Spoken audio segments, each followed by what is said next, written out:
পপিদির রেস্টুরেন্টে তো গিয়ে আমি আগে খেয়ে এসেছিলাম, তখন তোমাদের রিভিউ দিয়েছি এবং দেখিয়েছি। তো আজকে একদম প্যাক করে নিয়ে আসা হয়েছে, তো তোমাদের দেখাবো বিরিয়ানিটা কেমন। এখন কেমন, আমি একদম ফার্স্ট টাইম মানে উদ্বোধনের দিন গিয়ে খেয়ে এসেছিলাম। খুলে দেখি যে কেমন, চলো খুলে দেখা যাক। ভীষণ গরম, তার মানে করছিল জিনিসটা। তো খুলে ফেলেছি। তো চলো খেয়ে দেখি যে কেমন। আমি তোমাদের প্রথমেই বলেছি যে আমি উদ্বোধনের দিন গিয়ে খেয়ে এসেছিলাম, কিন্তু এই দিন খেয়ে আমার কেন জানি না মনে হলো একটু বেশি আতর দেওয়া, আর মশলাটা একেবারেই কম।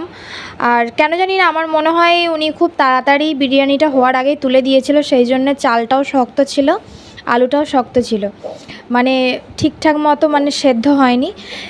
জানি না, ফার্স্ট টাইম খেয়ে কিন্তু আমার ভালোই লেগেছিলো, দ্বিতীয়বার খেয়ে কিন্তু আমার খুব একটা ভালো লাগলো না, যেটা সত্যি সেটাই বললাম।